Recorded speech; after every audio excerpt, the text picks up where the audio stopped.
I know you're not a chip analyst, but I think everybody's talking about Nvidia. When you're talking to clients, when you're looking at portfolios, how do you view this potential inflection point of Nvidia earnings?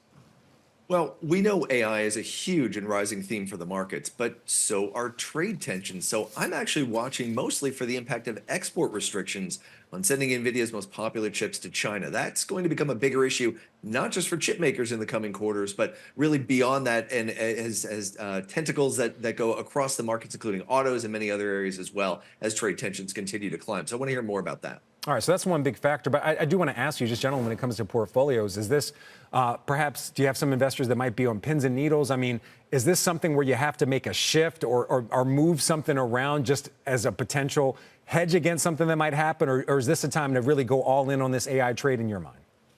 No, I think you do want to be diversified from this. Look, Nvidia is beaten by 20% a quarter for the last 4 quarters on average. Expectations are very high, and having so much concentrated, not just an AI theme, but Nvidia's one stock, maybe a risk in many investors' portfolio. I'm advocating a more diversified approach right now than the more concentrated approach investors pursued last year. All right, so I also want to get a sense how you see today shaping up. What is your WEX word of the day?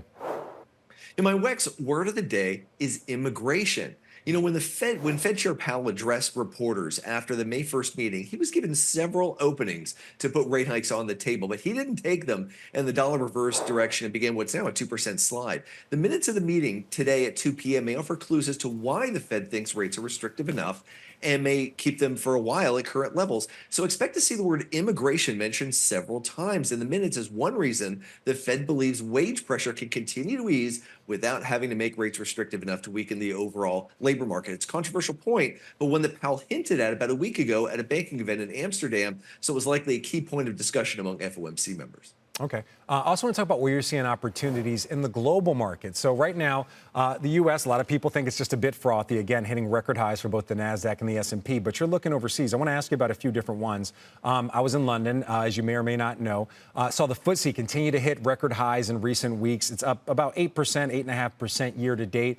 Is this one of the kind of markets you're talking about where there's more opportunities because of a valuation discount compared to the U.S.? Yeah, that's exactly right. When you take a look at the UK, you've got a real discount to the 10-year average PE ratio. You know, this morning we got the UK's April CPI number. Inflation plunged to 2.3%. That was actually a little bit disappointing. It was supposed to come down to 2.1%, but still very close to the Bank of England's 2% target. And that means we could see rate cuts as soon as the June meeting. So if you've got a combination of an economy that's recovering, combined with rate cuts this year, that could really help to lift valuations, confirming that the UK remains the best performing developed stock market in the world so far here in the second quarter. All right, you're one of the first guests to talk about Japan. The Nikkei up 15%. Is that another example of an opportunity you see? But it's not valuation, right? It's a different story there. Yeah, it's a number of different factors. One is the manufacturing recovery we're seeing finally take place around the world after 18 months of a manufacturing, what I was calling the cardboard box recession. Japan's recovering from that. We're seeing earnings growth in Japan actually outpace the S&P 500's earnings growth here in the second half of this year, according to analyst estimates. You combine that with, I'd say, fair valuations, you get a backdrop for a pretty positive outlook continuing for Japanese equities.